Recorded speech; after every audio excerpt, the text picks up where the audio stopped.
Hello guys, welcome back to the channel. कैसे हो आप सभी? आई होप आप सभी अच्छे होंगे और आप अपनी पढ़ाई काफ़ी अच्छे से कर रहे होंगे। आज हम इस वीडियो से स्टार्ट करने वाले एक अपने न्यू सब्जेक्ट को, जो कि हमारा नॉलेज मैनेजमेंट, जिसका सब्जेक्ट कोड है CX604। अगर आप RGPV यूनिवर्सिटी से पढ़ रहे हो तो ये आपका नॉलेज मैनेजमेंट 6 सेमेस्टर के अंदर आता है, तो आप इसको करंटली पढ़ रहे होंगे। तो इस वीडियो के अंदर हम नॉलेज मैनेजमेंट की यूनिट नंबर 1 को वन शॉट के अंदर देखने वाले हैं। साथ ही साथ जितने भी PYQs में क्वेश्चन आए हैं उनको भी हम इस वीडियो के अंदर कवर करने वाले हैं। यूनिट 1 के अंदर ये आपके सारे टॉपिक है as per the latest syllabus. तो हम इन सारे टॉपिक्स को काफ़ी डिटेल में और विद PYQs कवर करने वाले हैं। तो इस यूनिट के अंदर ये जो इंट्रोडक्शन टू नॉलेज मैनेजमेंट है, ये काफ़ी इंपॉर्टेंट टॉपिक है, क्योंकि यहाँ से मई 2023 में जो पेपर हुआ था वहाँ से ये क्वेश्चन डायरेक्टली पूछा गया था। Foundation of knowledge management and including cultural issue, यहाँ से भी आपका मोस्ट प्रोबेबली हर साल क्वेश्चन पूछा ही जाता है। थर्ड आपका जो टॉपिक है मोस्ट इंपॉर्टेंट, जो कि टेक्नोलॉजी एप्लीकेशन ऑर्गेनाइजेशन कॉन्सेप्ट्स, ये आपका मई 2023 में जो पेपर हुआ था वहाँ पूछा गया था। तो इस वीडियो के अंदर जो इन टॉपिक से आपके क्वेश्चन पूछे गए हैं उन क्वेश्चन को भी डिस्कस करेंगे, साथ ही साथ इन सारे टॉपिक्स को डिटेल में कवर करने वाले हैं। अगर आप हमारे चैनल पे नहीं हो तो जल्दी से हमारे channel multi atoms and multi atom plus को सब्सक्राइब कीजिए, क्योंकि हम ऐसे ही RGPV के और भी बहुत सारे सब्जेक्ट्स आपके लिए लाने वाले वन शॉट के अंदर और विद PYQs। तो अगर आप हमारे चैनल पे नहीं हो तो जल्दी से हमारे चैनल को सब्सक्राइब कीजिए, ताकि आपसे कोई भी ऐसी वीडियोज़ या अपडेट मिस ना हो। तो चलिए बिना देरी के करते हैं वीडियो को स्टार्ट, बढ़ते अपने पहले टॉपिक की तरफ। तो यूनिट 1 का जो हमारा पहला टॉपिक है वो है an introduction to knowledge management. Basically सबसे पहले आपको पता होना चाहिए कि नॉलेज मैनेजमेंट का सब्जेक्ट का नाम है। अब बेसिकली नॉलेज मैनेजमेंट होता क्या है? नॉलेज मैनेजमेंट डायरेक्टली नॉलेज नहीं होते, नॉलेज के पीछे हमारे कुछ स्टेप्स होते हैं। सबसे पहले हमारे पास होता है डेटा। डेटा को जब हम प्रोसेस करते हैं तो वो बन जाती है इंफॉर्मेशन, और अगर इंफॉर्मेशन के अंदर एक्सपीरियंस, स्किल और अंडरस्टैंडिंग को अगर हम कंबाइन कर दें तो वो बन जाती है नॉलेज। टेकिंग एन एग्जांपल, मैं बोलूँ 45 डिग्री सेल्सियस, तो 45 डिग्री सेल्सियस मुझे पता नहीं है बस क्या है, बस मेरे पास डेटा है। तो जो रॉ फैक्ट्स होते हैं उनको मैं बोलती हूँ डेटा। जैसे मैंने बोला कि 45 डिग्री सेल्सियस है, तो आई डोंट नो कि 45 डिग्री सेल्सियस क्या है, बट मुझे पता है ये रॉ फैक्ट्स है। बट जब मैंने 45 डिग्री सेल्सियस ये जो डेटा है इसको मैंने प्रोसेस किया तो वो मेरी क्या बन गई? इन्फॉर्मेशन बन गई। इन्फॉर्मेशन बन गई तो मुझे पता चला कि 45 डिग्री सेल्सियस क्या है? टेम्परेचर है, आज का टेम्परेचर है। और फिर मैंने क्या करा, अगर मैं इन्फॉर्मेशन के अंदर एक्सपीरियंस को ऐड कर देती हूँ तो वो मेरी बन जाती है नॉलेज। मेरा एक्सपीरियंस क्या कहता है कि जब आपका टेम्परेचर 45 डिग्री सेल्सियस है तो आप अपने घर रहो, कहीं बाहर मत जाओ, वरना आपकी तबीयत खराब हो जाएगी। तो दैट इज कॉल्ड नॉलेज। तो नॉलेज ऐसे डायरेक्टली नहीं, पहले डेटा, फिर डेटा प्रोसेस होकर इंफॉर्मेशन बनता है, फिर इंफॉर्मेशन के अंदर हमारे एक्सपीरियंस, स्किल्स ऐड होते हैं, जब वो हमारे पास नॉलेज बनती है। क्लियर है? आई होप आपको ये इस एग्जाम्पल के थ्रू समझ आ गया होगा। तो इसके अंदर क्या लिखा हुआ है? Knowledge is information combined with experience, understanding and skills. Knowledge भी एक तरीके से हमारी इन्फॉर्मेशन ही है, बट उसके अंदर और क्या क्या होता है? उसके अंदर एक्सपीरियंस होता है, उसके अंदर अंडरस्टैंडिंग होती है और उसके अंदर स्किल्स होते हैं। क्लियर है? अब नॉलेज मैनेजमेंट क्या होता है? अब नॉलेज मैनेजमेंट होता है क्या है, इसको मैं एक एग्जांपल के थ्रू समझाती हूँ। एक कंपनी है, कंपनी के अंदर एक एम्प्लॉय है। तो वो कंपनी का जो एम्प्लॉय है वो जितने भी टेक्निकल इशू आते हैं उनको रिजॉल्व करता है। तो वो कुछ टाइम बाद वो जो एम्प्लॉय है वो कंपनी को लीव कर जाता है कि मुझे किसी और कंपनी के अंदर काम करना है, तो कंपनी को छोड़ के चला जाता है। तो वो जो एम्प्लॉय कंपनी को छोड़ के गया है वो छोड़ के खुद तो गया है, साथ ही साथ जो अपने साथ सारी नॉलेज थी उसको भी लेके चला गया है। तो अब कंपनी को जो भी टेक्निकल इशू आएगा उससे रिगार्डिंग अगर उसे सॉल्यूशन चाहिए कंपनी को, तो वो क्या करेंगे? बहुत ज़्यादा स्ट्रगल करेंगे। क्यों? क्योंकि जो आपका पहला टेक्नीशियन था जो उस प्रॉब्लम को सॉल्व करा था वो तो कंपनी से चला गया, और जब वो कंपनी से चले गए तो वो साथ ही साथ अपने क्या ले गए? नॉलेज भी साथ लेके चले गए। तो इन्फॉर्मेशन मैनेजमेंट क्या है? एक ऐसा प्रोसेस होता है जिसकी हेल्प से हम इन प्रॉब्लम को ओवरकम कर पाते हैं। इसका मतलब क्या है कि इंफॉर्मेशन मैनेजमेंट की हेल्प से हम क्या कर पाते हैं? अपनी नॉलेज को स्टोर कर पाते हैं, ताकि हम बेटर डिसीजन ले पाए और ये जो स्ट्रगल होता है इससे हम निकल पाए। क्योंकि अगर हमारे पास डॉक्यूमेंटेशन होता है उस नॉलेज का, या जो भी टेक्निकल इशू आता है उनके रिगार्डिंग जो सॉल्यूशंस हैं अगर हमारे पास कहीं लिखे हुए होते, तो हमारे जो न्यू एम्प्लॉय हैं हम उन्हें क्या देते? वो फाइल दे देते, वो पढ़ लेते और उस प्रॉब्लम को सॉल्व करते। बट हमारे पास ऐसा कुछ था ही नहीं। हमारे पास तो सिर्फ कोर नॉलेज थी, वो भी एम्प्लॉय के पास ही, वो चला गया तो नॉलेज भी चली गई। तो यहाँ हम ये प्रॉब्लम को फेस करते हैं। तो इस प्रॉब्लम को ओवरकम किया हमारा नॉलेज मैनेजमेंट ने। आई होप आपको क्लियर होगा। तो इसके अंदर क्या लिखा हुआ है? Knowledge management is the process of collecting, organizing, storing, sharing and using knowledge in an organization so that people can work better and make better decision. Knowledge management के एक ऐसा प्रोसेस है जिसके अंदर हम क्या करते हैं, नॉलेज को कलेक्ट करते हैं, ऑर्गेनाइज करते हैं, स्टोर करते हैं, शेयर करते हैं, ताकि जो ऑर्गेनाइजेशन के पीपल है वो एक साथ काम कर सके और एक अच्छा डिसीजन ले पाए। किसी भी प्रॉब्लम का अगर उन्हें डिसीजन लेना है तो वो ले पाए। क्लियर है। अब नॉलेज हमारी दो टाइप की होती है, एक होती है आपकी एक्सप्लिसिट नॉलेज, एक होती है आपकी टेक्निक नॉलेज। एक्सप्लिसिट नॉलेज क्या होती है, मैं बुक पढ़ रही हूँ, मुझे बुक से नॉलेज आ रही है, मैं वीडियोस देख रही हूँ, मुझे वीडियोस से नॉलेज आ रही है, that is called explicit knowledge. जो आपको कहीं लिखी हुई मिले या कोई आपको बता रहा हो, that is called explicit knowledge. Knowledge that is written down and can be easily share, report, PDF, that is called explicit knowledge. हम उसको पढ़ रहे हैं, मुझे पता चल रहा है कि ये टॉपिक ये है। क्लियर है। टेक नॉलेज जो आपके एक्सपीरियंस से आती है। एग्जाम्पल के मैं कहीं घूमने गई, मैं फर्स्ट टाइम पहाड़ों पे गई, तो जो मेरा एक्सपीरियंस है, जो मैंने एक्सपीरियंस है वहाँ मुझे नॉलेज आई है, तो दैट इज कॉल्ड टेक नॉलेज। ये कहीं लिखी हुई नहीं है, ये मैंने कहीं पढ़ी नहीं है, कोई पीडीएफ में नहीं है, वो मैंने क्या किया, पर्सनल एक्सपीरियंस किया है, तो मुझे वो चीज़ आई है, वो नॉलेज आई है कि हाँ भाई यहाँ इस तरीके से रहना चाहिए। दैट इज कॉल्ड टेक knowledge. Knowledge come from personal experience and is difficult to write down. और इसको हम स्टोर नहीं करते। फॉर एग्जाम्पल कि मैंने अभी आपको बताया कि मैं घूमने गई हूँ, वहाँ मुझे जो एक्सपीरियंस है मैं उसको लिख थोड़ी पाऊंगी कि यार मैं पहाड़ों पे गई, मुझे ये लगा, तो दैट इज कॉल्ड नॉलेज। ये तो मैं अपनी कहानी लिख रही हूँ, पर जो आपने वो नॉलेज गेन करी तो उसको स्टोर करना बहुत ज़्यादा डिफिकल्ट हो जाता है टेकेट नॉलेज को। क्लियर है। आई होप आपको समझ आ गया होगा। अब वाई नॉलेज मैनेजमेंट हमारे लिए क्यों इंपॉर्टेंट है। सबसे पहले तो ये आपका क्या करता है, टाइम को सेव करता है। टाइम को कैसे सेव करता है, जैसे मैंने आपको बताया कि आपका टेक्नीशियन चला गया, ठीक है, कंपनी छोड़ के, अगर आपके पास डॉक्यूमेंटेशन होगी तो क्या होगा, आप अपने दूसरे जो न्यू एम्प्लॉय, न्यू टेक्नीशियन है, उनको वो रिपोर्ट दे दोगे, वो पढ़ेंगे और उस प्रॉब्लम को सॉल्व कर देंगे। तो उनका टाइम बचा नहीं बचा, तो क्या करता है, सेव टाइम करता है। Instead of solving the same problem again and again, तो हम वो उस प्रॉब्लम से ओवरकम कर पाते हैं।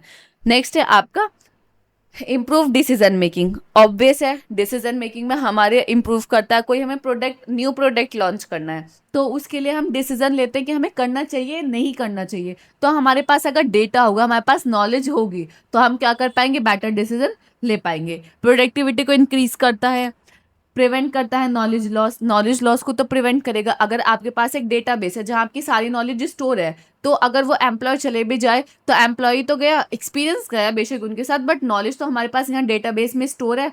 तो क्या करता है, नॉलेज लॉस को ये प्रिवेंट करता है। एनकरेज करता है इनोवेशन की, स्टार्टिंग से आप स्क्रैच से स्टार्ट ना करो, इतना तो हमारे पास है, अब इसके आगे से स्टार्ट करो। तो इनोवेशन को क्या करता है, एनकरेज करता है। क्लियर है। तो इसलिए हमारा नॉलेज मैनेजमेंट काफ़ी इंपॉर्टेंट है। अब नेक्स्ट आता है कि जो नॉलेज मैनेजमेंट होता है, इसका पूरा प्रोसेस क्या होता है। तो सबसे पहले हम क्या करते हैं, नॉलेज को क्रिएट करते हैं, कैप्चर करते हैं, स्टोर करते हैं, जब हमें ज़रूरत होती है उसे शेयर और यूज़ करते हैं, उसके बाद उसको इम्प्रूव करते हैं, ठीक है, एक्सपीरियंस के साथ साथ।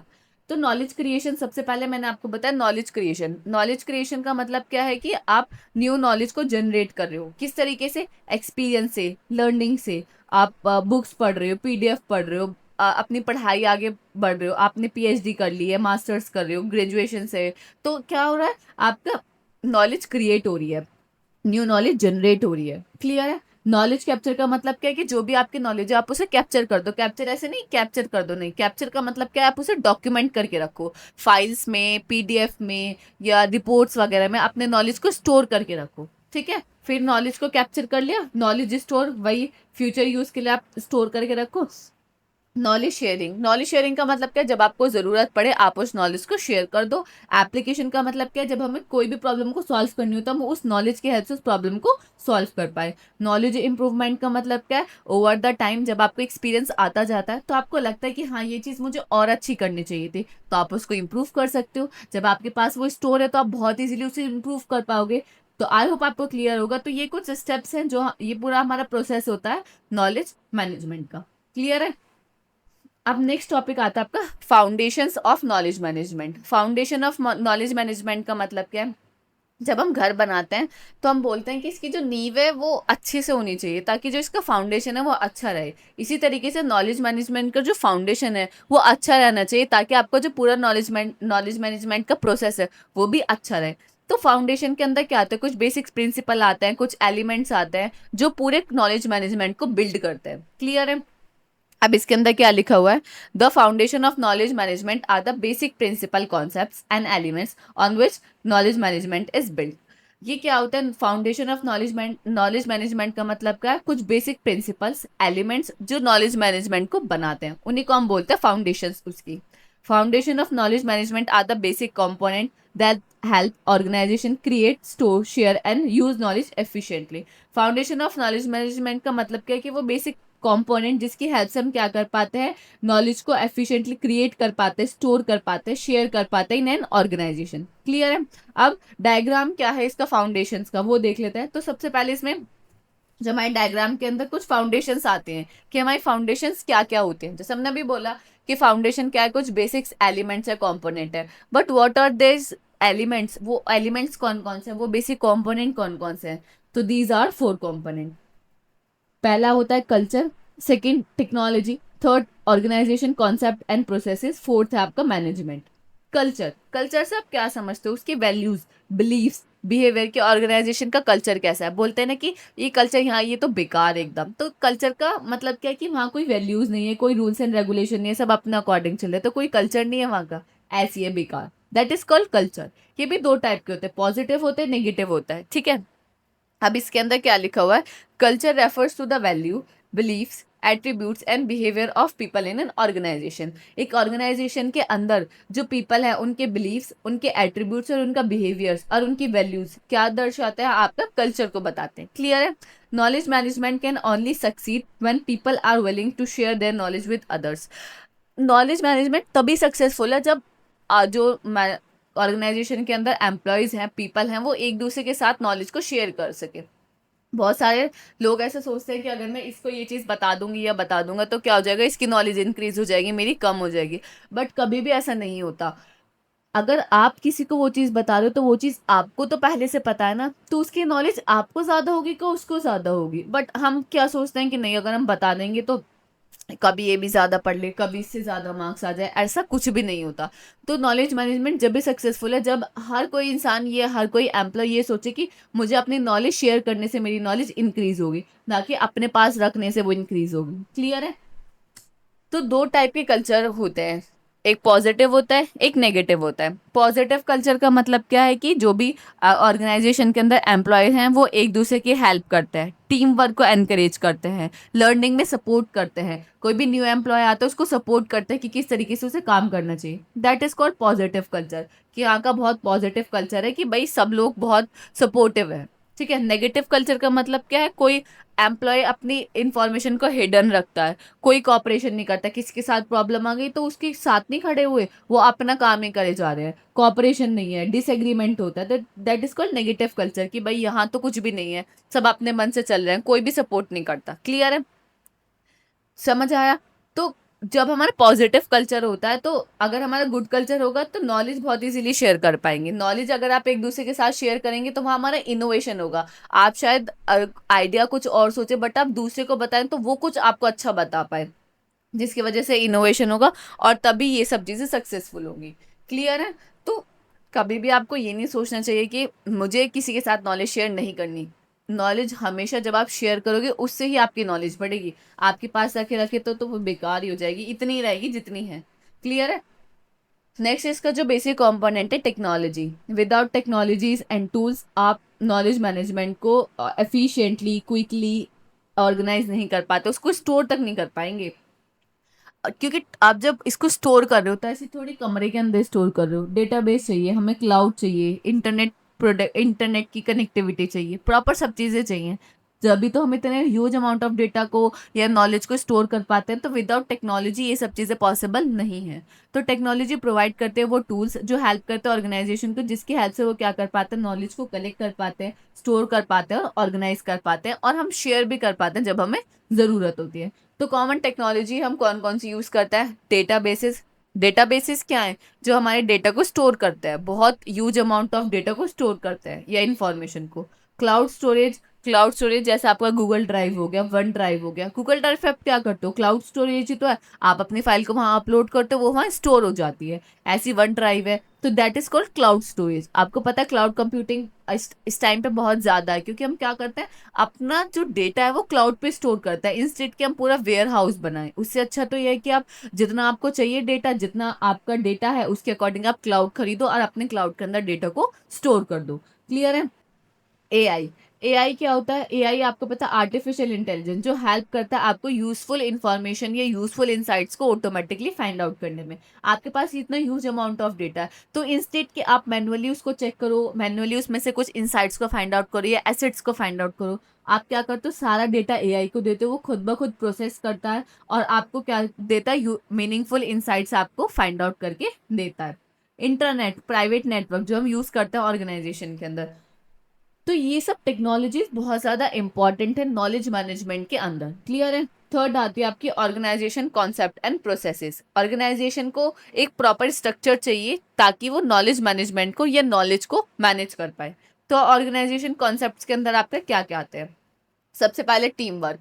टीम वर्क तो होना ही चाहिए, क्योंकि अगर आप किसी प्रोजेक्ट के ऊपर या कहीं किसी प्रॉब्लम के ऊपर एक साथ काम कर रहे हो, तो एम्प्लॉय को एक साथ काम करना आना चाहिए, अपने आइडियाज़ को शेयर करना आना चाहिए, कॉपरेट करना आना चाहिए। That is called team work.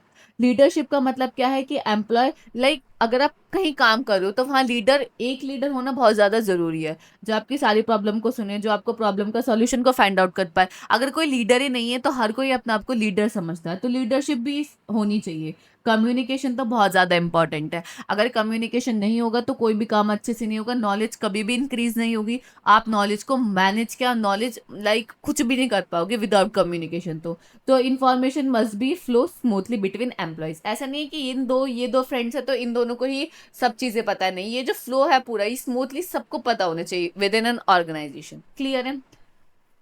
Next है ऑर्गेनाइजेशनल प्रोसेसेस। तो ऑर्गेनाइजेशनल प्रोसेसेस का मतलब क्या है कि नॉलेज जो है फ्लो करती है स्टेप बाय स्टेप। ऐसा नहीं कि डायरेक्टली वो फ्लो करती है, इसके सीरीज ऑफ स्टेप है जिसकी हेल्प से हमारी नॉलेज फ्लो करती है। तो वो सीरीज ऑफ स्टेप हमारे हैं क्या? वही है, नॉलेज को क्रिएट करना, कैप्चर करना, स्टोर करना, शेयर करना एंड यूज करना, जो अभी हम ऑलरेडी पढ़ चुके हैं प्रोसेसेस के अंदर। तो नॉलेज क्रिएशन का तो वही है, आप नॉलेज को फ्रॉम लर्निंग एंड एक्सपीरियंस से ले रहे हो, क्रिएट कर रहे हो। कैप्चर नॉलेज, डॉक्यूमेंटेड, स्टोर करना कि डेटाबेस के अंदर, क्लाउड के अंदर आप उसको स्टोर कर रहे हो। शेयर नॉलेज यानी नॉलेज को शेयर करना डिस्ट्रीब्यूटेड एनवायरनमेंट के अंदर। ऐसा नहीं कि अपनी नॉलेज अपने पास ही रखी है, मेरे पास कोई बहुत अच्छा आइडिया आया तो जो मेरे कलीग है, मेरे फ्रेंड्स हैं, मैं उनको बताऊंगी ताकि वो भी उसके ऊपर काम कर पाए, यूज़ करें। जब भी हमारे पास कोई भी प्रॉब्लम आए तो हम उस नॉलेज को यूज़ करें। ठीक है, यही सब होता है। क्लियर है? आई होप आपको क्लियर होगा, ये तो हम ऑलरेडी पढ़ भी चुके हैं। नेक्स्ट आपका टॉपिक आता है मैनेजमेंट एस्पेक्ट्स। मैनेजमेंट एस्पेक्ट्स का मतलब क्या है? मैनेजमेंट तो बहुत ज़्यादा इंपॉर्टेंट है। आपके जो सब्जेक्ट है उसके अंदर दो चीज़ें, एक तो नॉलेज है, एक मैनेजमेंट है। नॉलेज समझ आ गया हमें, नॉलेज क्या होती है? जब आप इन्फॉर्मेशन के अंदर अगर एक्सपीरियंस को, स्किल्स को, अंडरस्टैंडिंग को ऐड ऑन कर दे तो that is called knowledge. Management का मतलब क्या है कि ये जो हम सब चीज़ें पढ़ रहे हैं हमें इन्हें मैनेज भी तो करना है, ताकि मिसमैच ना हो, ताकि हमारा आउटपुट गलत ना है, ताकि हमारा जो काम है वो एफिशिएंटली चलता रहे। तो मैनेजमेंट बहुत ज़्यादा ज़रूरी है। Management is responsible for supporting and promoting knowledge management activities. तो क्या रिस्पॉन्सिबिलिटीज होती है मैनेजमेंट की? सबसे पहले encourage knowledge sharing. Managers encourage knowledge sharing का मतलब क्या है कि एम्प्लॉयज के बीच में, आप जो भी एम्प्लॉय अपनी नॉलेज को शेयर करो, आप उसे मोटिवेट करो, आप उसे कुछ ना कुछ रिवॉर्ड दो, ताकि वो एम्प्लॉय मोटिवेट हो और अपनी नॉलेज को आगे भी शेयर कर पाए। अगर कोई नॉलेज को शेयर करता है और उसका जो क्रेडिट है वो कोई और ले जाता है तो वो आगे अपनी जो नॉलेज है वो शेयर नहीं करता। तो मैनेजमेंट क्या करता है? नॉलेज को एनकरेज करता है एम्प्लॉयज़ के बीच में। प्रोवाइड टेक्नोलॉजी मैनेजमेंट, इन्वेस्ट करता है नॉलेज मैनेजमेंट टूल में और सॉफ्टवेयर में, ताकि आपको क्या मिल पाए, आप प्रॉपर काम कर पाओ, टेक्नोलॉजीज को यूज़ कर पाओ इजीली। मैनेजमेंट ट्रेन एम्प्लॉय को ज़रूरत होती है कि वो थोड़ा ट्रेन होके काम करे। रिवॉर्ड कंट्रीब्यूशन के एम्प्लॉय जिसने वैल्यूएबल्स इनसाइट शेयर किया, आप उसको रिवॉर्ड दो। क्लियर है? ताकि वो मोटिवेट हो इस चीज़ के लिए कि हाँ भाई मुझे भी आगे करना है। क्लियर है?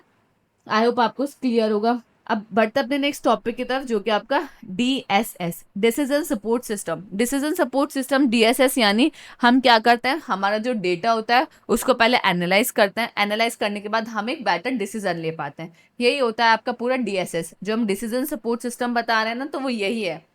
ये एक सॉफ्टवेयर है जिसकी हेल्प से हम ये काम करते हैं, पहले डेटा लेते हैं, उसको एनालाइज करते हैं, उसके अंदर से एक बेटर डिसीजन को फाइंड आउट कर पाते हैं। टेकिंग एन एग्जांपल कि एक सुपर मार्केट है, तो सुपर मार्केट के अंदर मुझे ये चेक करना है कि मेरा कौन से प्रोडक्ट सबसे ज़्यादा सेल हुए हैं, कौन से प्रोडक्ट मेरे बिल्कुल भी सेल नहीं हुए हैं, सीजनल डिमांड क्या है, तो मैं किसका यूज़ करूँगी, मैं डिसीजन सपोर्ट सिस्टम का यूज़ करूँगी और वो मुझे फाइंड आउट करके देगा कि मेरे जो सुपर मार्केट के अंदर कौन कौन से ऐसे प्रोडक्ट हैं जो सबसे ज़्यादा सेल हुए हैं, कौन कौन से ऐसे प्रोडक्ट हैं जो बिल्कुल भी सेल नहीं हुए हैं, और सीजनल डिमांड मेरी क्या है, जिसकी वजह से मेरी जो सेल्स है वो डायरेक्टली इंक्रीज हो सकती है। क्लियर है? That is called DSS. I hope आपको क्लियर होगा कि डीएसएस होता क्या है। अब इसके अंदर देख लेते हैं कि इसके अंदर क्या लिखा हुआ है। A decision support system is a computer-based system that helps managers make better decision by analyzing data or information. DSS हमारे कंप्यूटर बेस्ड सिस्टम, मैंने आपको बताया, जो मैनेजर यूज करता है डेटा को एनालाइज करने के लिए और उस डेटा से एक मीनिंगफुल इंसाइट्स या एक डिसीजन लेने के लिए। क्लियर है? अब डीएसएस इज अ सिस्टम जो हेल्प करता है मैनेजर को चूज करने के लिए कि बहुत सारे में से बेस्ट कौन सा है। ठीक है, तो इसका जो पूरा वर्क फ्लो है वो किस तरीके से होता है। सबसे पहले हमारे पास डेटा आता है, डेटा को हम प्रोसेस करके इंफॉर्मेशन बनाते हैं, इंफॉर्मेशन को फिर हम एनालाइज करते हैं, different different tools and technologies का यूज़ करके हम एनालाइज करते हैं कि भाई इसका जो मीनिंग है वो है क्या, या इसके अंदर के जो इम्पॉर्टेंट इंसाइट्स हैं वो है क्या। उसके बाद हम उनके बेस पे डीएसएस लगाते हैं, डीएसएस उस पूरे डेटा को एनालाइज करता है और हमें एक डिसीजन देता है कि ये बेस्ट डिसीजन रहेगा, और उसके बाद हम डिसीजन ले पाते हैं। तो ये पूरा प्रोसेस होता है डीएसएस का। ठीक है, सबसे पहले data, raw facts and figures, that is called data. Process data is called informations. Analysis यानी स्टडी कर रहे हो आप उस इंफॉर्मेशन को, उसके अंदर से जो पैटर्न्स उनको आइडेंटिफाई कर पा रहे हो, that is called analysis. Decision का मतलब क्या है कि मैं बेस्ट पाथ चूज करूँ कि हाँ मुझे अपने सुपरमार्केट के अंदर ये प्रोडक्ट मुझे ऐड ऑन करने चाहिए, ये मेरी सीजनल डिमांड है, ताकि मेरी जो सेल है वो इंक्रीज हो सके। क्लियर है?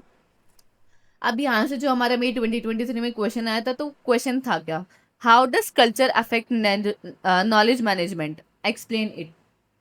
अभी हमने पढ़ा कल्चर क्या होता है, अब कल्चर किस तरीके से अफेक्ट करता है हमारे नॉलेज मैनेजमेंट को। तो अभी हमने पढ़ा दो टाइप की कल्चर होता है, एक पॉजिटिव एक नेगेटिव। पॉजिटिव का मतलब क्या है कि पॉजिटिव कल्चर, इसका मतलब कि लोग आपस में एक दूसरे को सपोर्ट करते हैं, कोऑपरेट करते हैं, हेल्प करते हैं, एक दूसरे को समझते हैं, कम्युनिकेशन अच्छा है, दैट इज कॉल्ड पॉजिटिव। तो अगर पॉजिटिव हमारा कल्चर होगा तो ऑब्वियस है कि हमारा नॉलेज मैनेजमेंट तो अच्छा होगा ही होगा। आपस में जब आप नॉलेज को शेयर करोगे तो हो सकता है आप और भी कुछ अच्छा इन्वेंट कर पाओ, इनोवेशंस कर पाओ। तो पॉजिटिव इम्पैक्ट क्या होता है कल्चर का नॉलेज मैनेजमेंट के अंदर। तो आप positive culture encourage employees to share knowledge. अगर आपका पॉजिटिव कल्चर है तो ये क्या करता है, एम्प्लॉयज को एनकरेज करता है कि वो एक दूसरे के साथ क्या कर पाए, नॉलेज को शेयर कर पाए। ठीक है, अब इसके कुछ की एस्पेक्ट्स हैं, वो क्या है, knowledge encourage sharing. Employees openly एक दूसरे के साथ अपने शेयर कर पाएंगे आइडियाज़ को, एक्सपीरियंस को, स्किल्स को।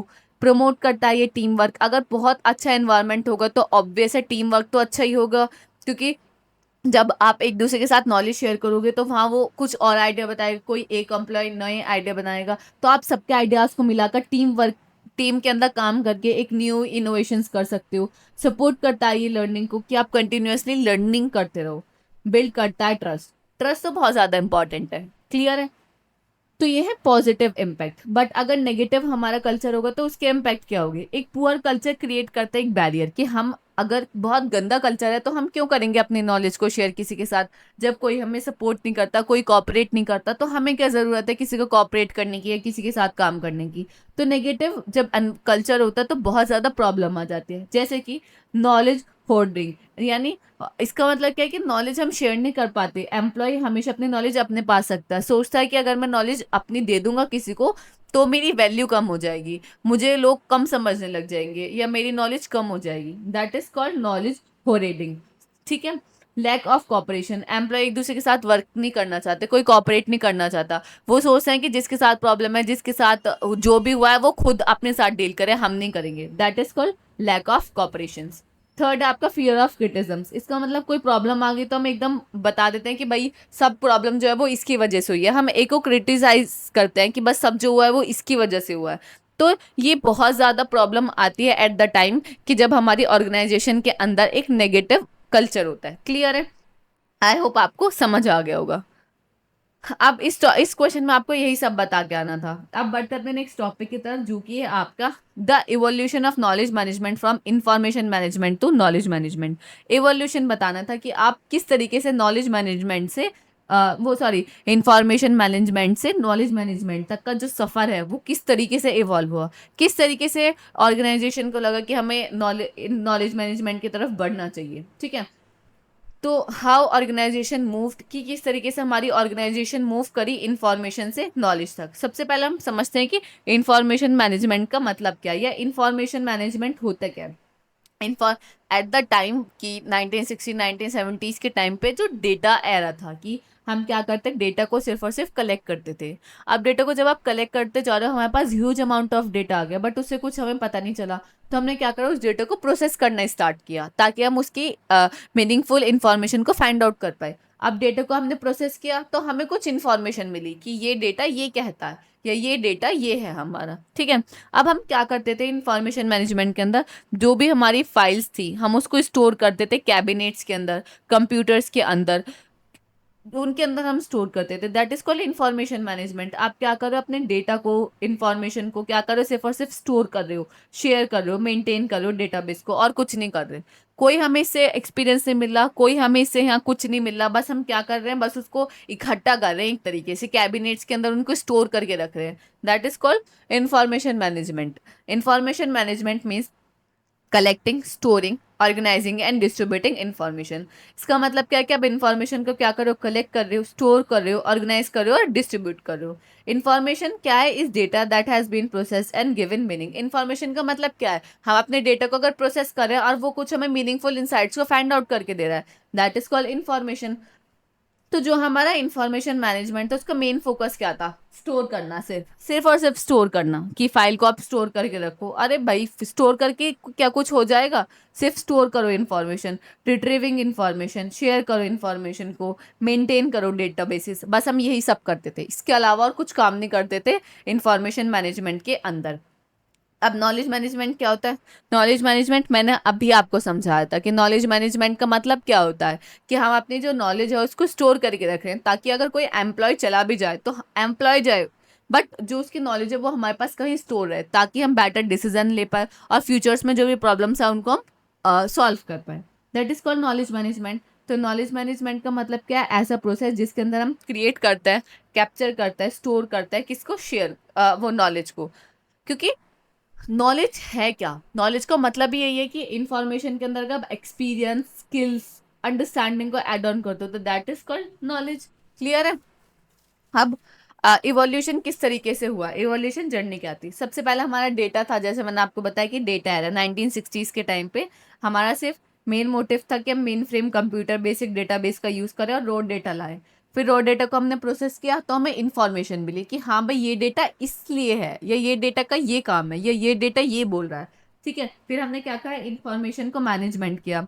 इन्फॉर्मेशन मैनेजमेंट में हमने क्या क्या करा, स्टोर करा, कैबिनेट्स, कंप्यूटर्स के अंदर जो भी इंफॉर्मेशन थी उनके अंदर हमने स्टोर किया, रिट्रीव किया। फिर हमने क्या करा, अब हमें समझ आया कि स्टोरिंग से क्या हो रहा है, अब हमें इसके अंदर कुछ स्किल्स चाहिए, कुछ एक्सपीरियंस चाहिए, तो वहाँ है हमारा नॉलेज, ठीक है। फिर नॉलेज को हमने नॉलेज मैनेजमेंट के थ्रू उसको स्टोर करने स्टार्ट कर दिया, डॉक्यूमेंट करने स्टार्ट कर दिया, रिपोर्ट बनाने स्टार्ट कर दी। क्लियर है। तो सबसे पहला था हमारा 1960 से 1970s का टाइम, जो कि था हमारा डेटा एरा, जहाँ ऑर्गेनाइजेशन फोकस करती थी सिर्फ और सिर्फ रॉ डेटा को स्टोर करने के लिए। Main frame computer basic databases का यूज़ करती थी सिर्फ और सिर्फ डेटा को स्टोर करने के लिए। एम्प्लॉय डेटा है, आपका कस्टमर डेटा है, जो भी डेटा आ रहा बस लो और बस उसे स्टोर कर दो, और कुछ काम नहीं था। फिर आया हमारा इंफॉर्मेशन एरा, जहाँ ऑर्गेनाइजेशन ने स्टार्ट किया डेटा को प्रोसेस कराना, डेटा को प्रोसेस करा रही थी और उनके अंदर से उन्हें क्या मिले थे, मीनिंगफुल इंसाइट्स मिल रहे थे। तो that is called information era. Then हमने इंफॉर्मेशन मैनेजमेंट करा। इंफॉर्मेशन मैनेजमेंट में हमने क्या किया, जो भी हमारी इंफॉर्मेशन थी हमने उसे क्या करा, कलेक्ट करा, स्टोर करा, ऑर्गेनाइज करा और रिट्राइव किया ताकि हम उसे फ्यूचर में यूज़ कर पाएँ। क्लियर है। फिर हम क्या करते थे, इंफॉर्मेशन को कलेक्ट करते थे, स्टोर कर दिया, ऑर्गेनाइज कर दिया, जब ज़रूरत हुई रिट्रीव हो गया। बट इंफॉर्मेशन सिर्फ हमें ये बता पा रही थी कि ये चीज़ क्यों हो रही है, ये नहीं बता पा रही थी कि ये क्यों हो रही है। अब जैसे कोई प्रॉब्लम, हमें जो इन्फॉर्मेशन है उसने बता दिया कि ये प्रॉब्लम इस वजह से है, what is problem, what happening, कि क्या हो रहा है, उसने प्रॉब्लम बता दी, बट उसने ये नहीं बताया कि ये क्यों हो रही है। क्यों का जो सब आंसर था वो नॉलेज मैनेज, वो इंफॉर्मेशन मैनेजमेंट नहीं दे पा रहा था। तो वहाँ आया हमारा नॉलेज मैनेजमेंट, जहाँ वो क्या कर पा रहा था, एक्सपीरियंस और अंडरस्टैंडिंग के बेस पे ये बता भी पा रहा था कि अगर ये चीज़ हो रही है तो ये क्यों हो रही है। That is called knowledge. ठीक है। नॉलेज मैनेजमेंट के अंदर हमने क्या करा, वही नॉलेज को कैप्चर करा, क्रिएट करा, स्टोर करा, ताकि हम उसे फ्यूचर में यूज कर पाए। आई होप आपको क्लियर होगा। तो इस तरीके से हमारा इवोल्यूशन हुआ from information management to knowledge management. Clear है? आई होप आपको समझ आ गया होगा। अब नेक्स्ट है कि क्या क्या बेनिफिट्स थे हमारे knowledge management over information management. सबसे पहले तो ये था कि हम बेटर डिसीजन ले पा रहे थे, कि मैनेजर यूज कर पा रहा था जो भी हमारी इंफॉर्मेशन थी, जो भी हमारे एक्सपीरियंस था, उनको यूज करके वो डिसीजन ले पा रहे थे। फास्टर प्रॉब्लम सॉल्विंग तो होगी कि अगर एम्प्लॉय चला गया बट उसकी जो डॉक्यूमेंटेशन है, उसकी जो नॉलेज है वो हमारे पास डॉक्यूमेंटेड है, तो कोई भी प्रॉब्लम है तो हम क्या करेंगे, उस डॉक्यूमेंट्स को रीड करेंगे, पढ़ेंगे और अपनी जो प्रॉब्लम है उसको फास्टर सॉल्व कर पाएंगे। ऐसा नहीं है कि स्क्रैच से हमें प्रॉब्लम को सॉल्व करनी पड़ेगी। इनोवेशंस तो हो गई होगा कि आपको बिल्कुल स्टार्टिंग से स्क्रैच से नहीं करना, हाँ यहाँ तक तो हो गई, अब इसके आगे का आप काम करो। इम्प्रूव प्रोडक्टिविटी को इंक्रूव प्रोडक्टिविटी को तो ऑब्वियस है कि इम्प्रूव करेगा, और नॉलेज लॉस को रिड्यूस करेगा। नॉलेज लॉस तो यहाँ हो गई नहीं, क्योंकि आपकी जो नॉलेज है वो कहाँ है, वो ऑलरेडी स्टोर्ड है। क्लियर है? अब बढ़ते अपने नेक्स्ट टॉपिक की तरफ, जो कि आपका कि क्या क्या की चैलेंजेस आए जब हमने इवोल्यूशन हमारा स्टार्ट हुआ नॉलेज मैनेजमेंट का। क्योंकि ऐसा नहीं है कि ऑर्गेनाइजेशन एकदम ही कर पाती है, ऑर्गेनाइजेशन बहुत रिजिड होती है। ऑर्गेनाइजेशन इजीली मूव करना नहीं चाहती, वो चाहती हैं कि जो हमारी ट्रेडिशनल परंपराएं हैं या ट्रेडिशनल जो वो यूज़ करता है वो वही यूज़ कर पाए, क्योंकि वो उसमें कंफर्टेबल है। तो an organization move from information management to knowledge management, they face many challenges, बहुत सारे चैलेंजेस आए। Knowledge is valuable but management is efficiently is not easy. ठीक है, उन्हें ऑर्गेनाइजेशन को समझ तो आया कि हाँ नॉलेज हमारे लिए इंपॉर्टेंट है, बट नॉलेज के साथ साथ उस नॉलेज को मैनेज भी तो करना है। बट मैनेजमेंट हमारे लिए बहुत ज़्यादा डिफिकल्ट था, तो ऑर्गेनाइजेशन इजीली मूव नहीं करना चाह रही थी कि हम इंफॉर्मेशन मैनेजमेंट से नॉलेज मैनेजमेंट की तरफ मूव करें। तो बहुत सारे की चैलेंजेस थे। सबसे पहला था कल्चर इशू, सेकंड था टेक्नोलॉजी इशू, थर्ड था शेयरिंग इशू, फोर्थ था लॉस ऑफ नॉलेज, फिफ्थ था आपका सिक्योरिटी इशू। तो सबसे पहले हम बात करते हैं शेयरिंग चैलेंज की। नॉलेज शेयरिंग चैलेंज सबसे one of the biggest challenge था कि लोग अपनी नॉलेज को शेयर नहीं करना चाहते थे किसी के साथ। वो यही सोचते थे कि अगर मैंने इस एम्प्लॉय को बता दिया अपनी नॉलेज तो क्या हो जाएगा, मेरी तो इंपॉर्टेंस कम हो जाएगी बट उसकी इंपॉर्टेंस बढ़ जाएगी। इस तरीके से वो लोग सोचते थे, तो शेयरिंग करना ही नहीं चाहते थे। तो सबसे बड़ा चैलेंज तो यही था कि भाई नॉलेज है तो शेयर तो करो, नहीं करते थे। तो one of the biggest challenge is that employee may not want to share their knowledge. Employee अपनी नॉलेज को शेयर ही नहीं करना चाहते थे। फियर ऑफ लूजिंग इंपॉर्टेंस, वो सोचते थे कि अगर हमने कर दी नॉलेज शेयर किसी के साथ तो हमारी खुद की इंपॉर्टेंस कम हो जाएगी, हमारा ट्रस्ट कम हो जाएगा, कंपटीशन बढ़ जाएगा, ये सब सोचते थे। तो सबसे बड़ा चैलेंज तो ये था। सेकंड था capturing tactic knowledge. Ticket knowledge मैंने आपको बताया जो एक्सपीरियंस से आती है। अब एक्सपीरियंस अगर कोई चीज़ मुझे आई है तो मैं उसे लिख नहीं सकती, मैं उसे कहीं स्टोर नहीं कर सकती। तो क्या होता, उसको कैप्चर करना बहुत ज़्यादा डिफिकल्ट था। तो इसलिए नहीं चाह रहे थे कि हम नॉलेज मैनेजमेंट की तरफ जाए, क्योंकि नॉलेज मैनेजमेंट में तो सबसे इंपॉर्टेंट तो एक्सपीरियंस है ना। तो जब एक्सपीरियंस की जो नॉलेज है हम उसको कैप्चर ही नहीं कर पा रहे हैं तो हम क्यों जाए नॉलेज मैनेजमेंट की तरफ। ठीक है। तो it is difficult to write down और store. Knowledge loss, knowledge disappear हो रही थी अगर जो हमारा एम्प्लॉय था वो रिटायर हो जा रहा था, रिजाइन हो जा रहा था, या वो कहीं जा पा रहे थे। कल्चर रेजिस्टेंस, बहुत सारी ऑर्गेनाइजेशन कल्चर रेजिस्टेंट थी जहाँ पीपल अपनी नॉलेज को शेयर ही नहीं करना चाह रहे थे। टेक्नोलॉजी चैलेंज, नॉलेज मैनेजमेंट के अंदर प्रॉपर टेक्नोलॉजी चाहिए, आपको एआई भी चाहिए, क्लाउड कंप्यूटिंग भी चाहिए, डेटाबेस भी चाहिए। तो क्या था, कंपनीज के पास आउटडेटेड सिस्टम्स थे जिस पे कुछ नहीं चलता था, डेटाबेस तक नहीं थे सही से, कम सॉफ्टवेयर टूल्स नहीं थे। तो वो कह रहा था हम इतना खर्चा यहाँ क्यों करें, हम क्यों इतने महंगे महंगे सॉफ्टवेयर्स को खरीदें, हम क्यों इतना महंगा क्लाउड का पैसा दें। तो वो चाह ही नहीं देते इतना पैसा इन्वेस्ट करना। ठीक है, तो वो इसलिए चाह रहे थे कि जो हमारी इंफॉर्मेशन मैनेजमेंट चल रहा है हम तो उसमें खुश हैं, हमें जाने ही नहीं है नॉलेज मैनेजमेंट की तरफ। क्लियर है? एंड सिक्स था आपका इंफॉर्मेशन ओवरलोडेड।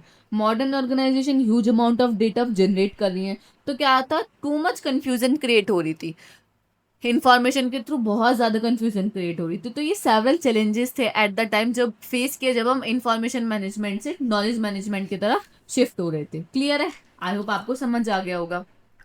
तो नेक्स्ट टॉपिक है आपका ethics of knowledge management. Ethics का मतलब क्या होता है, आपके मोरल्स, आपके प्रिंसिपल्स या आपके रूल्स। तो एथिक्स क्या कहते हैं कि भाई जो आपके रूल्स एंड रेगुलेशंस आप उनको मत छोड़ो, एट द टाइम जब आप नॉलेज को शेयर कर रहे हो, नॉलेज को स्टोर कर रहे हो, कलेक्ट कर रहे हो, तो आप अपने एथिक्स को ध्यान रखो कि हाँ, अपने मोरल्स को ध्यान रखो। जैसे होते हैं ना कि कोई मोरल्स होते हैं कि मुझे झूठ नहीं बोलना, मुझे किसी के साथ धोखा नहीं करना, दैट इज कॉल्ड मोरल्स, कि हमें ये सब चीज़ें सिखाई गई, हम ये चीज़ करेंगे नहीं, तो वो चीज़ है।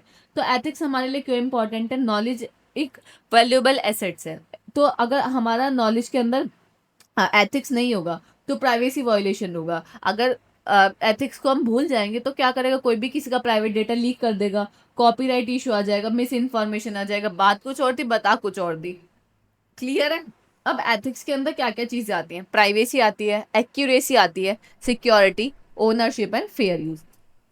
सबसे पहले आती है प्राइवेसी। प्राइवेसी का मतलब क्या है कि ऑर्गेनाइजेशन के अंदर जो भी हमारा पर्सनल इंफॉर्मेशन डेटा है वो हमेशा प्रोटेक्ट रहना चाहिए। अगर आपको उसकी चाबी भी दे दी ना, तो ऐसा नहीं कि आप उस डेटा को लीक कर दोगे। आपको हमेशा जो भी आपके एथिक्स क्या बोलते हैं, हमारे एथिक्स ये बोलते हैं कि कोई किसी का भी इंडिविजुअल का प्राइवेट डेटा है, आप उसको क्या दो, रिस्पेक्ट दो। ऐसा नहीं कि उस प्राइवेट डेटा के साथ छेड़खानी करो या उसके साथ गलत उसका मिस यूज करो। क्लियर है? सेकंड है एक्यूरेसी। इसका मतलब क्या है, जब भी आप नॉलेज को शेयर कर रहे हो किसी के साथ, तो हमेशा उस नॉलेज को वेरीफाई करो कि हाँ ये सही है या नहीं। अगर हम गलत, आप खुद सोचो कि अगर एक डॉक्टर एक गलत रिपोर्ट देते तो कितनी प्रॉब्लम हो जाती है। बट हमारे एथिक्स क्या कहते हैं कि अगर आप किसी चीज को शेयर कर रहे हो किसी के साथ, तो पहले उसको वेरीफाई करो कि वो सही है या नहीं। अगर है तो ही शेयर करो, अदरवाइज मत करो। Intellectual property rights. Intellectual property rights का मतलब क्या है कि अगर आप किसी की चीज ले रहे हो, अगर आप किसी की कॉपी कर रहे हो पूरी की पूरी, और आप उसे बोलो कि वो मेरा काम है, बट एथिक्स क्या कहता है कि अगर आप किसी की कॉपी कर रहे हो तो आप वहां बताओ कि ये मेरा काम नहीं है, मैंने वहां से देख कर किया है। बहुत सारे स्टूडेंट होते हैं कि क्या कहते हैं, किसी का काम do not copy someone as project claim कर देते हैं कि प्रोजेक्ट तो मेरा है, प्रोजेक्ट किसी और का होता है। तो दैट इज नॉट गुड, ये बहुत गलत चीज है। तो आप क्या करो, आप आपको मैं बताऊं कि जब हम रिपोर्ट लिखते हैं ना, सॉरी, रिसर्च पेपर लिखते हैं, when I am doing MTech, तो हमारे रिसर्च पेपर लिखते हैं, तो रिसर्च पेपर के अंदर अगर आप एक वर्ड भी किसी और रिसर्च पेपर से ले रहे हो ना, तो वहां पूरा ब्रैकेट में उसको क्रेडिट देते हो कि ये ऑथर है, ये रिसर्च पेपर का नंबर है, मैंने ये वर्ड वहां से लिया है। तो that is called intellectual property rights, क्योंकि वो उनका राइट है, वो उनकी खुद की मेहनत है। तो आप अगर किसी की मेहनत ले रहे हो तो उनको प्रॉपर क्रेडिट दो, उसको ओरिजिनल क्रिएटर्स को बताओ कि हाँ ये प्रोजेक्ट मेरा नहीं, ये प्रोजेक्ट उनका, बट हाँ मैंने उनको कॉपी करके बनाया। That is called intellectual property rights. Ethics तो यही कहते हैं। सिक्योरिटी का मतलब क्या है कि नॉलेज शुड बी प्रोटेक्टेड रहे, अनऑथराइज एक्सेस से बची रहे, प्रोटेक्ट करे सेंसिटिव इन्फॉर्मेशन। ट्रांसपेरेंसी का मतलब क्या है, आप अपनी चीज के लिए ऑनेस्ट रहें, कभी भी झूठ ना बोलें, ट्रांसपेरेंसी रखें, हमेशा क्लियर एक्सप्लेनेशन रखें, नॉलेज को कलेक्ट करें, नॉलेज को यूज करें, सब काम करें, बट ट्रांसपेरेंसी के साथ, ऑनेस्टी के साथ। क्लियर है? तो आई होप आपको क्लियर होगा। अब हमारा ये जो क्वेश्चन आया था वो मई 2023 में पूछा गया था। तो क्वेश्चन था क्या, what importance is the creation of a shared understanding of knowledge management. Creation of share knowledge, share understanding की क्या इंपॉर्टेंस होते हैं नॉलेज मैनेजमेंट के अंदर। अब basically share understanding of knowledge management का मतलब क्या है कि ऑर्गेनाइजेशन के अंदर जितने भी सारे एम्प्लॉय हैं उनको ये समझ आए कि नॉलेज हमारे लिए कितनी इंपॉर्टेंट है, हम नॉलेज को क्यों क्रिएट कर रहे हैं, नॉलेज को हम क्यों स्टोर कर रहे हैं। ये सब चीज़ें हमारी ऑर्गेनाइजेशन के अंदर जितने भी एम्प्लॉयज़ हैं उनको ये सब चीज़ें क्लियर होनी चाहिए। अगर उनको ये सब चीज़ें क्लियर होंगी तो वो क्या कर पाएंगे, अच्छा काम कर पाएंगे, इनोवेशंस की तरफ बढ़ पाएंगे, और अपना जो आउटपुट है वो ज़्यादा दे पाएंगे। क्लियर है?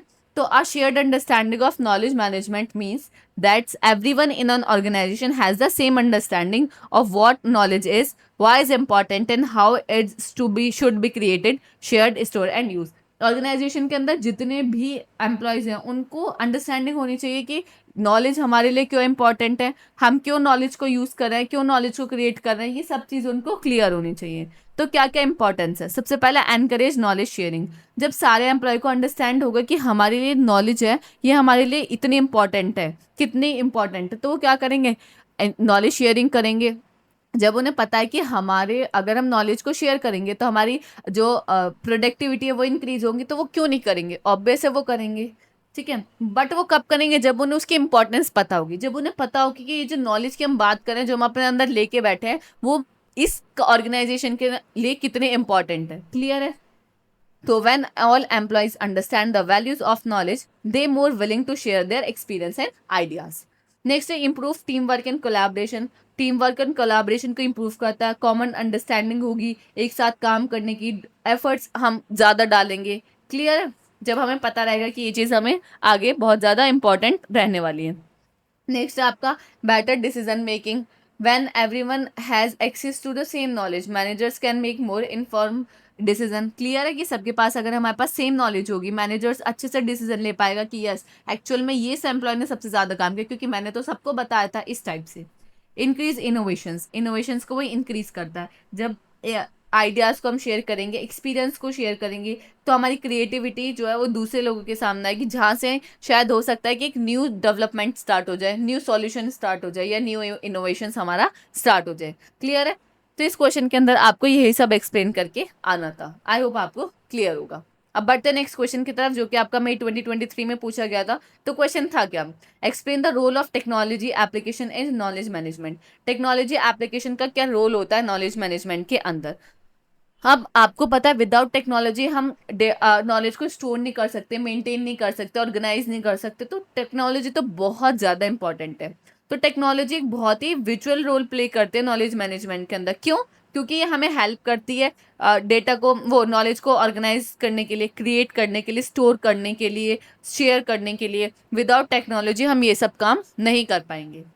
अब क्या क्या रोल्स है, सबसे पहले नॉलेज स्टोरेज। टेक्नोलॉजी हमें टेक्नोलॉजी की हेल्प से हम क्या कर पाते हैं, नॉलेज को स्टोर कर पाते हैं डेटाबेस के अंदर, डेटा वेयर हाउस के अंदर, क्लाउड स्टोरेज के अंदर। तो ये सब क्या है, ये टेक्नोलॉजी तो है। अगर ये नहीं होंगे तो आप डिजिटल फॉर्म में अपने नॉलेज को स्टोर नहीं कर पाओगे। क्लियर है, तो सबसे पहले आता है आपका नॉलेज स्टोरेज। तो technology help stores large amount of knowledge in digital form, like database के अंदर, क्लाउड स्टोरेज के अंदर एंड डेटा वेयर हाउसेस के अंदर। नेक्स्ट है नॉलेज शेयरिंग। टेक्नोलॉजी इनेबल करते हैं कि आप अपने नॉलेज को शेयर कर पाओ, ईमेल के थ्रू, मैसेजेस के थ्रू, इंटरनेट के थ्रू, टूल्स के थ्रू। तो इन सब के थ्रू आप क्या कर पाते हो, नॉलेज को शेयर कर पाते हो। अगर ये टेक्नोलॉजीज नहीं होंगे तो क्या आप नॉलेज को शेयर कर पाओगे इजीली? नहीं, शेयर तो कर पाओगे बट बहुत ज़्यादा डिफिकल्टी हो जाएगी उनको शेयर करने के लिए। नेक्स्ट है नॉलेज रिट्राइवल। नॉलेज रिट्राइवल का मतलब कि टेक्नोलॉजी हेल्प करती है हम बहुत क्विकली नॉलेज को फाइंड आउट कर पाए। जैसे कि सर्च इंजन क्या करता है, सर्चिंग में तो हेल्प करता है गूगल। गूगल पर अगर आप कोई चीज़ डालोगे तो वो क्या कर देगी, आपको सेकंडों में वो सब चीज़ें, नैनो सेकंड्स में वो सब चीज़ें, पूरी नॉलेज, पूरी इंफॉर्मेशन को आपकी डिस्प्ले पर ला के दे देगी। तो that is called inform knowledge retrieval. Technology इतनी क्विकली आपके नॉलेज को रिट्राइव करके देती है कि आपको पता भी नहीं चलता है। नॉलेज क्रिएशंस, टेक्नोलॉजी सपोर्ट करती है जनरेशन को कि आप न्यू नॉलेज को क्रिएट कर सको, like artificial intelligence, data science, machine learning, data analytics. इन सब का यूज़ करके आप क्या कर सकते हो, नॉलेज को क्रिएट कर सकते हो। डिसीजन सपोर्ट, यहाँ डीएसएस आता है जो अभी हमने पढ़ा था, DSS decision support. Technology provide कराते हैं कि हम अपने डेटा को क्या करें, डेटा ले, एनालाइज करें और उसके मीनिंगफुल इनसाइट्स को फाइंड आउट कर पाए, बेटर डिसीजन ले पाएं। तो that is called decision supports. तो ये वेरियस रोल्स होते हैं हमारे टेक्नोलॉजी के in the field of knowledge management. I hope आपको क्लियर होगा।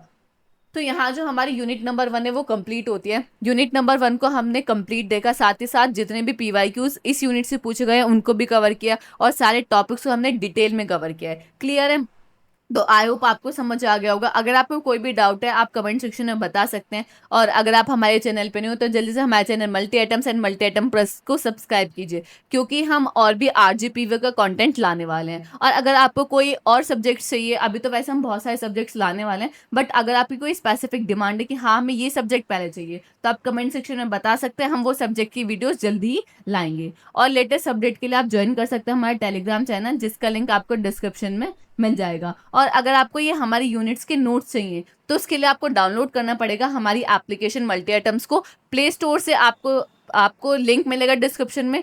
आप डिस्क्रिप्शन के लिंक पे जब क्लिक करेंगे तो प्ले स्टोर पे आपको हमारी एप्लीकेशन मल्टी आइटम्स मिल जाएगी, आपको वहाँ से डाउनलोड करना है और ये जो सभी सब्जेक्ट के नोट्स आपको वहीं अवेलेबल होंगे। क्लियर है, सो आई होप आपको क्लियर होगा। So thank you so much for watching this video. मिलते हैं किसी अगली वीडियो में।